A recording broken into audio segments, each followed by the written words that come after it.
to have a foot that's available like this, especially for the having possibility, we'll pick on CP today, but I don't mean to pick on anything because there's hyper, hypo, back, you know, I mean, we can just go all over the place. But, you know, which foot do you want a child with special needs or person to walk on? The one that can go, you know, or the one that's stuck? And it's just really that simple, you know, and when I explain probably more so, by the end of the day, that startle stuff, and two, you'll see the difference with that. So now I'm going to start teaching. So one of the things you can really see more so with her, we can look at the knees, and again, sometimes it helps. You can really see how her nose is going after this. But also notice how her knees and almost her feet are totally to the ceiling. So I can even do something like this, but she just has instant strain. So there really isn't really, like before I got here, you can see almost Gabriella's legs in the same, you know what I mean? She doesn't have CP, but she's disengaged. This is lying down to her. This is, at the moment, this is, quote, as relaxed as she can get. Ideally, we like to see more like what Caroline would call morgue feet, where the feet are just out and the knees flare out. But for whatever reason, this is where she's at. Now, with that, I'm going to assume that her legs are definitely heavier than Caroline. But again, you know, I don't like to assume, but again, I've been around the block more, and I know if the muscles are disengaged, she's going to give me a harder time to lift. So this is her standing leg, so I'm just coming in. When I do examine someone, again, I'm looking what's easiest. I'm going to come right underneath here versus like this. You know, just like I was showing you guys this week. When I grab someone from up here, I'm interfering with their relationship with gravity. So if I pick up an arm and do a hand over hand with a child, their backs just go. But if I go like this with the child to assist, then they still have a relationship to gravity. And I'll show that to each of you. So I'm just going to come underneath, just a nice scoop. So there are also, like, obviously, like if you exercise a lot, like people that do gym or whatever. So like say take Kevin, who's, you know, out there every day doing his wakeboarding and stuff, and he's strong and things. So would he present differently, like from a muscular point of view? He like, can, but again, you're lying down, so why are your muscles working? Okay, That's CP. Okay. When you're not, the whole ideal of a human body is that everything is available when you need it, but not available all the time. Okay. So she shouldn't be in a position, even And though she's tense, is tense, like, you know, now she could be because everybody's watching her, so I have to give her that. I mean, she might not be like this on her bed. She also had a late night getting here, traffic, whatever, missed planes, so she's already had quite a bit of stress the last 24 hours. So to say, oh, she's in this condition because of blah, blah, blah, you know what I mean? Like, I don't know, it just could be just at the moment. Okay. But for whatever reason, even though she has muscles, those muscles can be engaged. I don't want Kevin coming on my table like he's about to do a jump. Why? But his system might be in that mode, that startle, but it also could be because he's so used to getting up in the middle of the night and having to get his baby, or you know what I mean? Like you're just more on that edge. My thing is, what I'm trying to teach you is just like I just did your foot. Can I put it in a more optimal, efficient manner that if she did have to jump, she could go to the right or to the left. Now, if she probably had to get up, just looking at the knee, and it's very subtle, the right knee presents out more this way. So if I didn't say anything, now I'm judging her, you know what I mean, because she's hearing me. If I asked her to get up, she would probably get up to the right because the knee is available. With the left knee facing up this way, she could get up to the left. I'm not saying she can't, but she'll have to adjust the knee first. And because she has to adjust the knee first, it's not the most optimal movement. Okay. Does that make sense? Does that make sense to you guys? So again, like all of these things are really going to help you coach in a weird way. You know, you'll put it. So I come underneath here, and I'm just going to lift her. And notice when I go to lift her, I'm over, and the same thing, I'm coming over here. So you don't see me doing this. And I'm going to lift. So right now, even though this is her standing leg, this leg is presenting heavier. So now at that, I can start being a little bit psychic and start saying that she probably had an injury of some sort, even though she might not even remember, because we don't remember stuff we did when we were 2. But where she had to favor a leg to protect it, and she just hasn't gotten back that feel. So again, I'm just going to see if my touch makes a difference the second time around. Because me just saying that, now she's just transferred her weight, and now the left leg is heavier.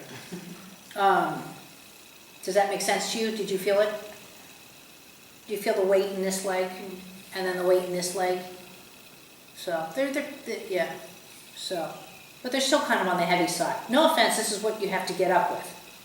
You know what I mean? If she has to go lift your legs up right now, she's going to have to hold her abs to lift these up because they're heavy. Does that make sense? Yeah. So, you'll feel a difference. So now I'm going to come in here. So what I'm doing, when I say come in here, I'm just going to lift the foot and see how I'm seeing if the toes react. And right now I can't wave her toes. They can't come to the ceiling, or I can't wave the arch.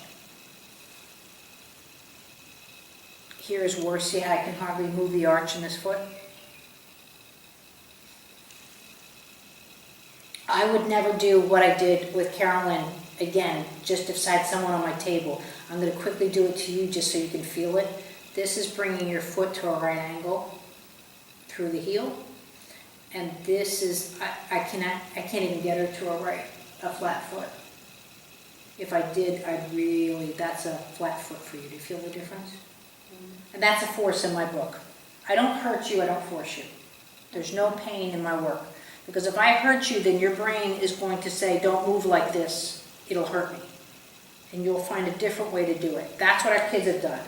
I've got to do this, it's difficult, or I can't do it, or it hurts, so I've got to redo it in this awkward manner to our eyes, but this is the most efficient way I've figured out how to go reach for this ball versus just reaching here.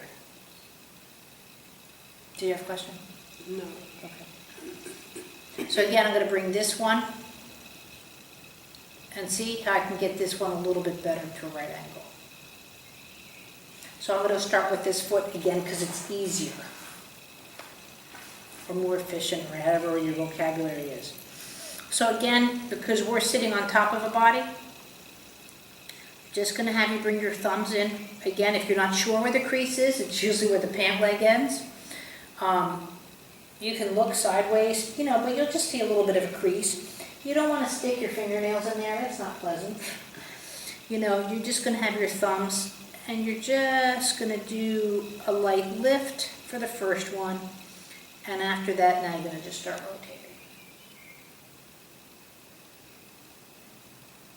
Now, if I lift, let's say, more than 3 times, so tighten your hand if you can. So if I lift like more than 3 times and I'm not getting too far, do you feel the difference in your foot with your hand tight? Just let your hand go. I'm not going to keep lifting if I'm not getting anywhere. And this is where you're going to find more for kids that have more spastic. I will start, again, I'm not moving my hands per se, but I'll just say, oh, what if I rotate to the right? And what if I rotate to the left? And see, now I'm into her system. You see that? So now the knee is flat. So now when I know I'm into the system, I can start moving my hand around. For you guys, I'm not going to change this position. We're just going to learn this right now. So this is all I'm doing.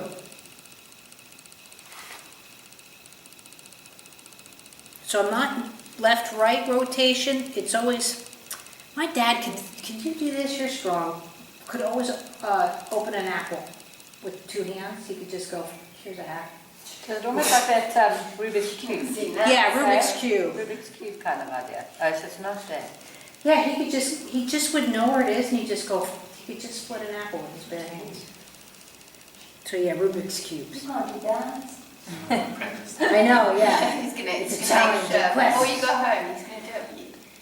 He's It's going to come out, doesn't it? I've got a bottle of sauerkraut that I need opening. Will you please go and try that? I joke around, that's the only reason I got married, because I can't open jars, like I suck at that, and it's just like, I'll be like, yeah, and my husband just goes, what, this? I'm like, so see, I haven't moved my hands, but already she's kind of happy, and you can see already into the hip.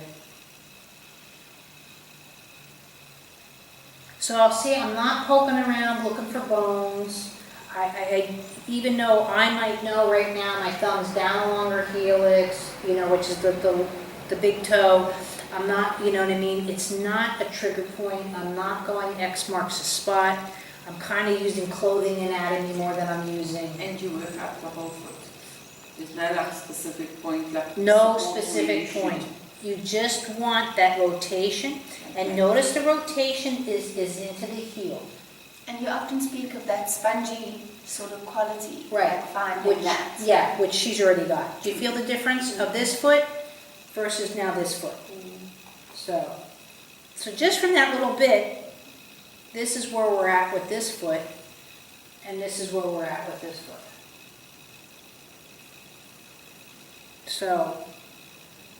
So now as that sponginess starts to happen, and this is just going to be the next step where you're at, the rotation is kind of going to go this way. So see how I'm underneath the balls, see how her toes are growing long? And I'm going kind of into her ankle. Again, I'm not going in with my nails. So now feel almost that stand versus here.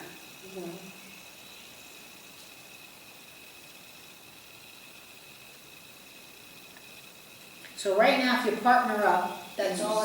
Still sort of rotating to bring it straight up. Yeah. See how she's already now sort of getting into a right angle? So if I were to show you again, so this is now her foot in a right angle. And this is the square, you know, see how she's getting quicker?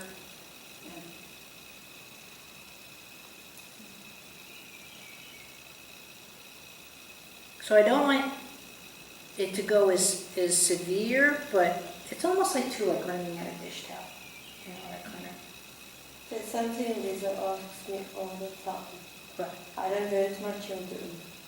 I really don't. And once they start complaining, I slow down and meet them at their own pace. Right. She asks me all the time, did you cry? Yeah. So, I don't make your child cry. And honestly, I don't. A lot of therapists carry on or go over their threshold. I don't believe in that, because I believe they get into bigger spasms. They get even tighter than what we worked for. Exactly. And who wants to come back knowing you've just hurt me?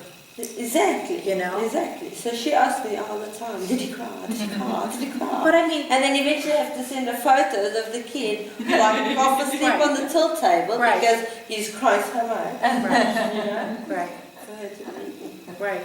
But I mean, it's the same. I look at like if I was married to him and he just knocked me around all the time, which he can because he's a judo master, but I you know what? Who wants to go back to that? You know, she might, but I'm not. You know, so.